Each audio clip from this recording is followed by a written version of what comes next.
வணக்கம். TET paper 1 படிக்கிறவங்களுக்கான பதிவு இது. டிடிஎட்டில் ஃபஸ்ட் இயரில் கற்கும் குழந்தைன்னு ஒரு புக் இருக்கும். அந்த புக்கில் 8வது லெசன் தான் பார்க்க போகிறோம். 7 லெசன் வரைக்கும் ப்ளேலிஸ்ட்டில் இருக்குது. சைக்காலஜியில் மார்க் எடுக்கணும்னு நினைக்கிறீங்க, சைக்காலஜி புரிஞ்சுக்கணும்னு நினைக்கிறீங்கன்னா அட்லீஸ்ட் ஒரு ஃபஸ்ட்டு 5 லெசன் வரைக்குமாவது படிங்க. அப்போ தான் என்னென்னு புரியும், புரிஞ்சு ஆன்சர் பண்ணுற மாதிரி தான் இருக்கும். 8வது லெசன் கற்றல் வகைகள், நிலைகள் மற்றும் அணுகுமுறைகள். சூழலில் உள்ள ஆற்றல் புலன்கள் மீது மோதுவதை என்னன்னு சொல்கிறோம்? தூண்டல்னு சொல்கிறோம்.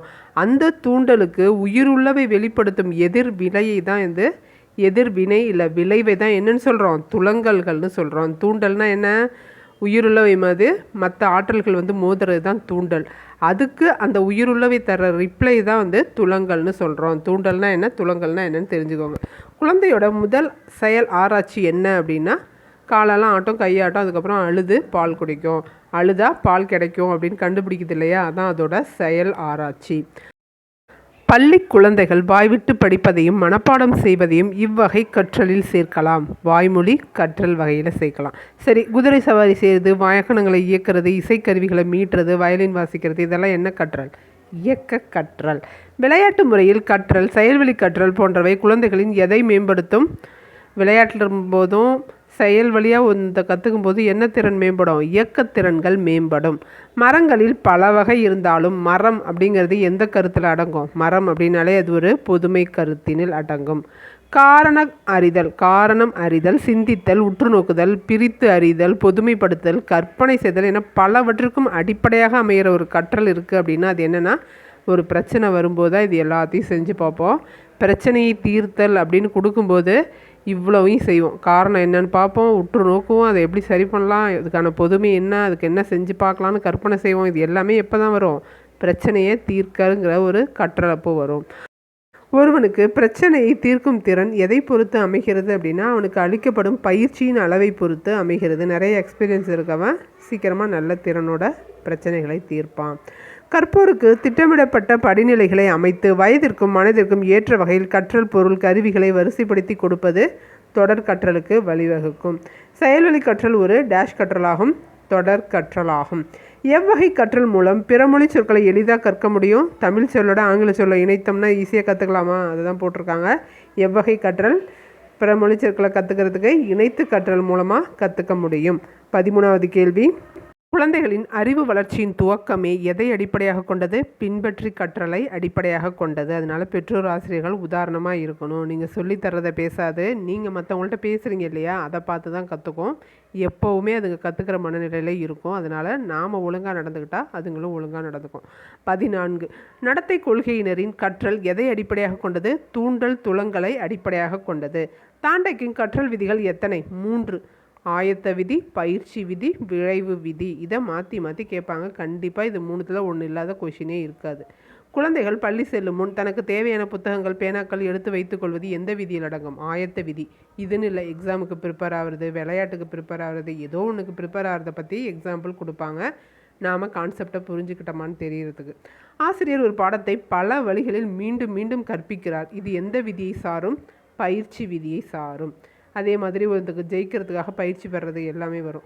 வெற்றி பெற்று பரிசு பெறும் குழந்தை மீண்டும் வெற்றி பெற முயற்சிக்கிறது. இது எவ்வகை விதியை தருகிறது? விளைவு விதி. டேஷ் இல்லையெனில் கற்றல் ஒருபோதும் ஒழுங்காக நிகழாது. விளைவு இல்லையெனில், அதாவது ஒரு காம்ப்ளிமெண்ட், ப்ரைஸோ இல்லை ஏதோ ஒரு பாராட்டுதலோ இல்லை அப்படின்னா கற்றல் எப்போவுமே ஒழுங்காக இருக்காது. ஆக்க நிலையுறுத்தல் கற்றலை கூறியவர் யார்? பாவ்லவ். ஆக்க நிலையுறு கற்றல் பாவ்லவ். பாவ்லவ் எந்த நாட்டை சேர்ந்தவர்? ருஷ்ய நாட்டைச் சேர்ந்த உளவியலாளர். பாவ்லவ் ருஷ்ய நாட்டைச் சேர்ந்தவர். தொடர்பில்லாத ஒரு தூண்டல் இயற்கை துலங்களோடு நிலைப்படுத்தப்படுவதை டேஷ் கற்றல் என்கிறோம், ஆக்க நிலையுறுத்தல் கற்றல் என்கிறோம். பாவ்லவ் சொன்ன ஆக்க நிலையுறுத்தல் கற்றல். எலும்பு தூள் உணவை நாய் வாயில் போட்டால் உமிழ்நீர் சுரப்பது என்பது ஒரு இயற்கையான நிகழ்வு. எலும்பை கொடுத்தா நாயோட நாக்கில் நீர் சுரக்கும் அப்படிங்கிறது ஒரு இயற்கையான நிகழ்வு. இது இயற்கையான துலங்கள். துலங்கள்னால் என்னென்னு ஏற்கனவே சொல்லியிருக்கேன். அதை கான்செப்டை புரிஞ்சுக்கோங்க. துலங்கள்னா என்ன? வெளியிலேருந்து வர்ற தூண்டலுக்கு உயிருள்ளவை தர்ற எதிர்வினையை தான் துலங்கல்னு சொல்கிறோம். இப்போ எலும்பு துண்டை கொடுத்த உடனே நாயோட வாயில் நீர் சுரக்கிறது ஒரு துலங்கல், இயற்கையான துலங்கல். மணி அடித்தவுடன் எலும்பு உணவு கிடைக்கும் என்று எண்ணி நாயின் வாயில் நீர் சுரந்தது. இதுதான் வந்து ஆக்க நிலையுறுத்தல் கற்றல். மணி அடித்தாலே அதுக்கு உணவு கொடுத்துக்கிட்டே இருந்தாங்க. ஒரு சமயம் மணி அடித்த உடனேவே அது சாப்பாடு கிடைச்சதான்னு நினச்சி அது வாயில் நீர் ஊறுது. இதுதான் வந்து ஆக்க நிலையுறுத்தல் கற்றல்னு சொல்கிறோம். இது கிடைக்கும் அது மைண்டில் ஃபிக்ஸ் பண்ணிட்டோம் இல்லையா, அதுதான் ஆக்க நிலையுறுத்தல் கற்றல். சர்க்கஸில் யானை, புலி, சங்கம், கரடி போன்ற மிருகங்கள் எல்லாமே சாகசம் புரியுது.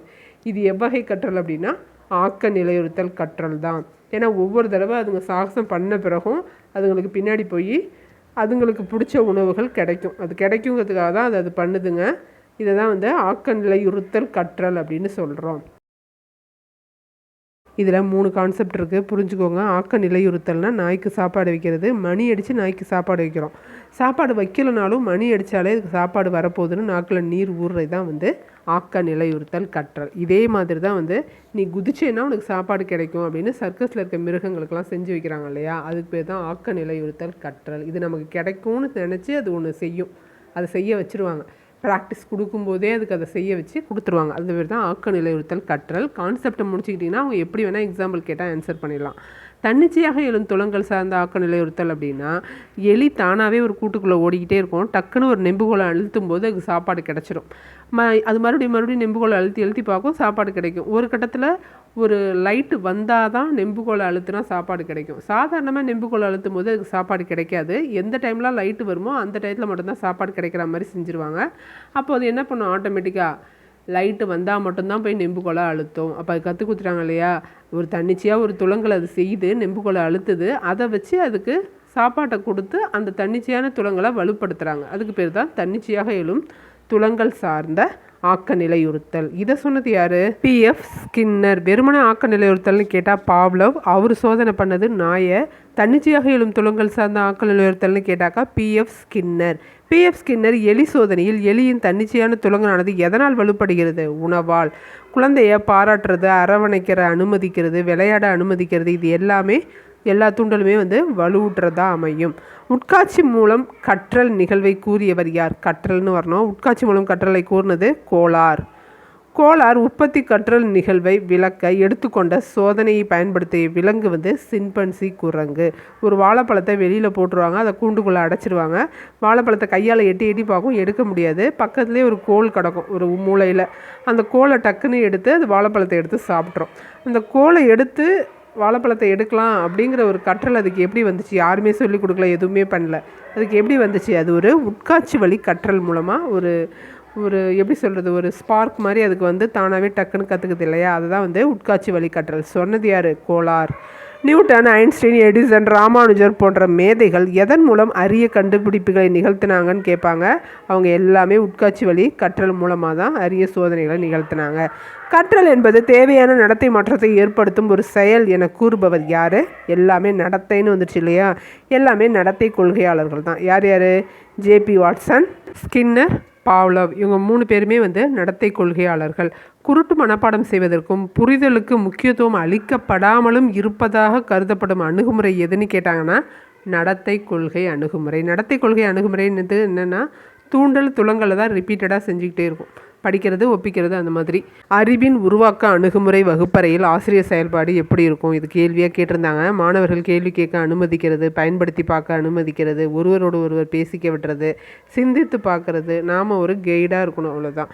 கருத்தை உருவாக்குவதற்கான சூழ்நிலையையும் வகுப்பறை பள்ளி ஆசிரியர்கள் உருவாக்கி தர வேண்டும். ஏதுவாளராக இருக்கணும், அவ்வளோதான். மீன் குஞ்சு பிறந்த உடனேயே நீந்துவது என்பது இயல்பூக்கம், இயல்பாகவே நிகழ்கிறது. அதுதான் வந்து இயல்பூக்க கொள்கைன்னு சொல்கிறாங்க. மிதிவண்டி ஓட்டி கற்றுக்கொள்வது எதற்கு உதாரணமாக அமையும்? முயன்று தவறி கற்றலுக்கு உதாரணமாக அமையும். எதெல்லாம் திரும்ப திரும்ப கஷ்டப்பட்டு கற்றுக்கிறோமோ அது எல்லாமே வந்து முயன்று தவறி கற்றல். டேஷ் என்பது ஒருவரை அப்படியே வெளிப்படுத்தும் கண்ணாடியாகும். உள் உணர்வு என்பது வாகனங்கள் பற்றி கற்பிக்கும் போது முன்பு தான் கண்ட வாகனத்தின் படங்களை மனசில் ஓட்டி தற்போது ஆசிரியர் காட்டும் படங்களையும் ஒப்பிட்டு வாகனம் பற்றி ஒரு முடிவுக்கு குழந்தை வருது இல்லையா, அப்போ என்ன நிகழ்ந்திருக்குன்னு கேட்குறாங்க. வாகனம் பற்றிய அறிவின் உருவாக்கம் நடந்திருக்கு. கேக்னே அப்படிங்கிறவர் தான் கற்றலுக்கான படிநிலையை கூறினார். அவர் கூறின படிநிலைகள் மொத்தம் எத்தனை? 7 படிநிலைகளை கூறியிருக்காரு. முதல் படிநிலை அவர் கூறினதில் முதல் படிநிலை பிரச்சனைகளை தீர்த்தல். என்ன பிரச்சனைனாக்கா ஒரு பாத்திரத்துக்குள்ளே இன்னொரு பாத்திரத்தை இறுக்கி அடுக்கி வச்சுட்டு அதை எடுத்து காட்டுறது. இதெல்லாம் குழந்தைங்களுக்கானது, நல்லா ஞாபகம் வச்சுக்கோங்க. குழந்தைங்களுக்கு இந்த பிரச்சனையை கொடுக்கறது தான் ஃபஸ்ட்டு படி. வெப்பத்தால் பொருள்கள் விரிவடையும் என்பதை கற்றுக்கொள்வது எத்தனையாவது படிநிலை? 2வது படிநிலை. அதாவது விதிகளை கற்றல் 2வது படிநிலை. 3வது படிநிலை வேறுபடுத்தி பார்த்தல். விலங்குகள் பறவைகளை வேறுபடுத்தி பார்க்கறது தான் 3வது படிநிலை. சங்கிலி கற்றல், அதாவது தொடர்ந்து கற்றுக்கிறது. பேச கற்று எழுத கற்றுக்கிறது தான் சங்கிலி கற்றலுக்கு உதாரணமாக கொடுத்துருக்காங்க. நீந்துதல், நடத்தல், ஓடுதல் என்னும் கேக்னேயின் 5ஆம் படிநிலை எதை குறிக்குதுன்னா உடல் இயக்க கற்றல். 5வது படிநிலை என்ன? உடல் இயக்க கற்றல். தூண்டல் துலங்கல் மூலம் அறிதல் என்னும் 6வது படிநிலை என்னத்தை புரிஞ்சுக்கிறாங்க? அதில் விலங்கினங்கள் பறவைகள் பற்றி அறிஞ்சிக்கிறாங்க. அதாவது விலங்கினங்கள் பறவைகள்லாம் தூண்டல் துலங்கலில் எப்படி கற்றுக்குதுங்கிறத. அதே மாதிரி 7வது படிநிலைக்கு செய்கை வழி கற்றல் என்பது பழைய ஆக்க நிலையுறுத்தல்னு எக்ஸாம்பிள் கொடுத்துருக்காங்க, படிச்சுக்கோங்க. லாஸ்ட்டு வரி, பாடத்தில் ஃபஸ்ட்டு வரி, இதெல்லாம் தான் கொஷினாக எடுத்து கொடுப்பாங்க. படிங்க, தொடர்ந்து படிங்க, கண்டிப்பாக வெற்றி அடைய முடியும். உங்கள் ஃப்ரெண்ட்ஸுக்கும் ஷேர் பண்ணி படிக்க சொல்லுங்கள்.